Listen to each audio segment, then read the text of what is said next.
Welcome back. This is day 4. We're tuning into match play day at the US Open. This is the craziest pattern I've ever seen. We're gonna see how they play easy, hard, or somewhere in the middle. I'm assuming they're gonna be really, really low scoring. But for right now, they're just starting up. We got one dog in the fight, and that's Chris Vi. For the guys that we are rooming with this week, Prather's also in the cut. A couple lefties, Spencer, Martel, Graham Fa on Team Brunswick. That's what, guys that I'm pulling for, just lefties and stuff like that. So we'll see how this pattern plays, but it is the craziest pattern I've ever seen. Day 4, 2 match play blocks, and the boys are gonna practice in between, because if you ain't getting better, you're getting worse. Here's a quick reminder of how match play at the US Open works. There are 3 8-game rounds of match play. Every competitor bowls every other competitor one time in the first 23 games. The 24th game is position round. In position round, first place matches up against second place, third matches up against fourth, and so on. If you win a match against your opponent, you get 30 bonus pins. So if you shoot 220 and win your match, you get to add 250 pins to your total. If players tie during a match, they each get 15 bonus pins. Like Packy indicated, the pattern these guys are bowling on for match play is wild. I texted Francois Lavoie about the day 4 oil pattern, and he replied, quote, "I just laid one down on 6 and it legitimately went in the left gutter. No oil out there." This was illustrated quite well by Brandon Bone on the Bone Legacy YouTube channel. They make some great content on that channel. Go give them a subscribe when you can. The top 9 qualify for the televised finals after match play. Let's see how these guys attack it in round 1.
This pattern is insane.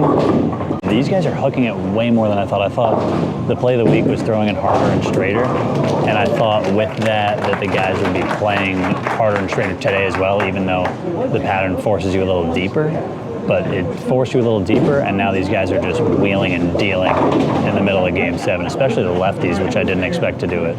Like you saw the shot from Michael Martel, he was crossing 25 and deeper at the arrows. Same with Cameron Crowe, same with Graham Fa. They're like wheeling and dealing earlier in the block than I even thought. They're doing a game 3, 4, 5 instead of what I thought maybe they'd get there, maybe game 7, 8. But with the amount of mils on the lane being so low, it means there's not a lot of oil on the lane, so their balls are gonna hook earlier than expected, especially earlier in the block. So can you give us a strike here?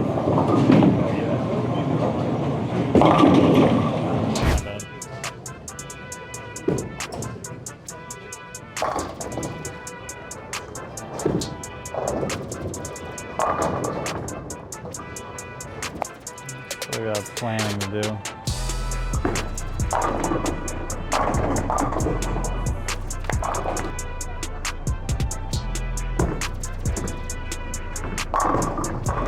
You guys want your I Blame the Lane Man t-shirt, which is perfect fitting for this tournament and even more fitting for this pattern. But if you guys want an I Blame the Lane Man t-shirt, we have it on sale this week and this week only for the US Open. Use code OPEN for 10% off your I Blame the Lane Man t-shirt.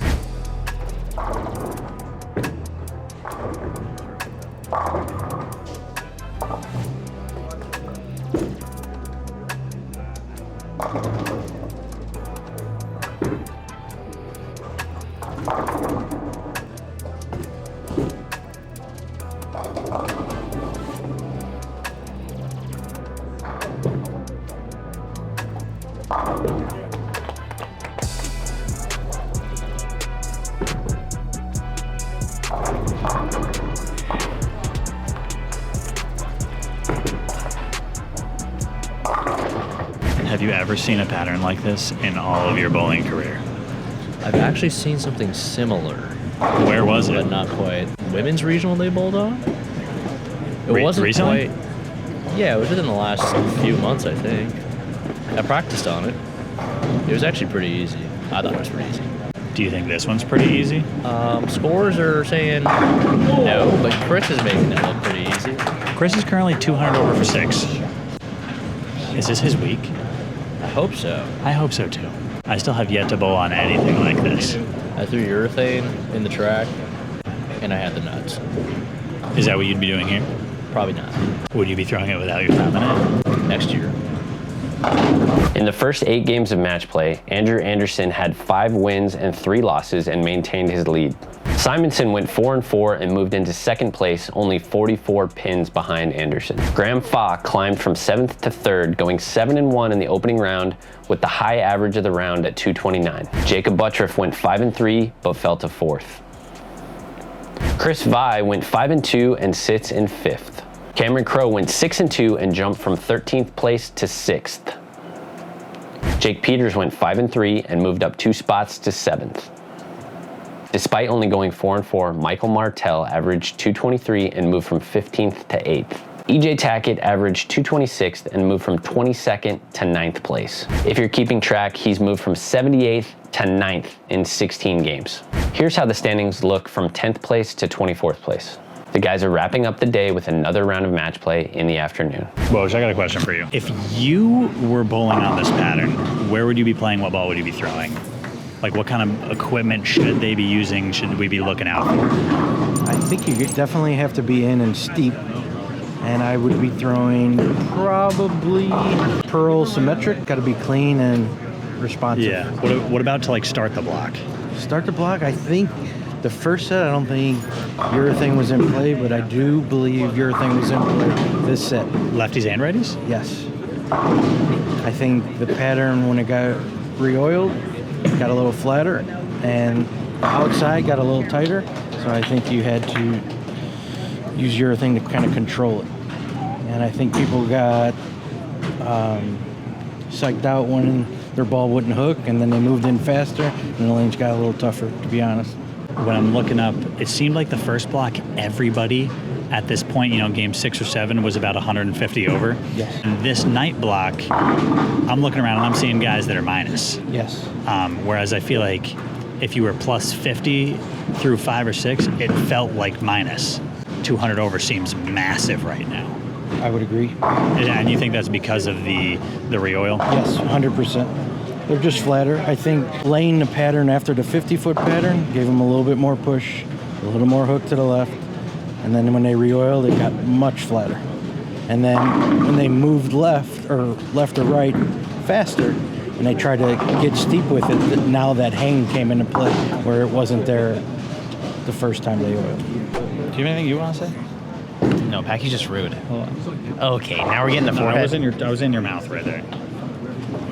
What did you say to me? Packy's just rude, guys. He seems like a nice guy on camera, but he's just really rude. Bug bullies me all day and then expects me not to retaliate. It's unbelievable. I think they got way harder the second block compared to the morning block of match play, as they typically do, because a lot of guys got scored the last 2 games, the first block, because they were in. I think they kind of tried to do that a little earlier. It just made the middle part lane go even sooner. And some guys are hitting them still, but not nowhere near as much as the morning block at the end. And I think it'll go back the other way in the morning block. I think guys won't play them so far left to start, and they'll hold up a little easier for the final block going into the show tomorrow. That's my prediction. I blame the landman. He's a jerk. Freaking jerk.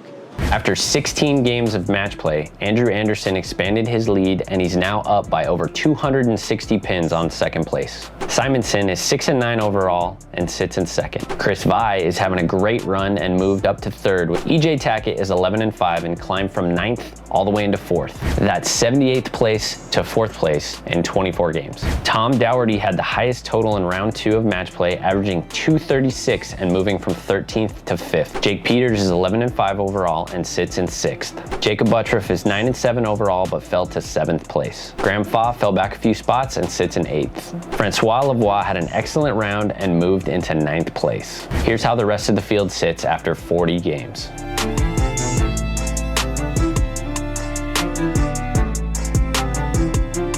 By the time you guys watch this, match play will have been completed and the TV finals will be set. Packy, Kevin, and the boys are going live on the channel tonight to discuss all of the finalists and all of the storylines heading into the TV show. Be sure to tune into our live stream tonight on the channel. Then watch seeds 5 through 9 battle it out live on FS1 at 4 o'clock Eastern.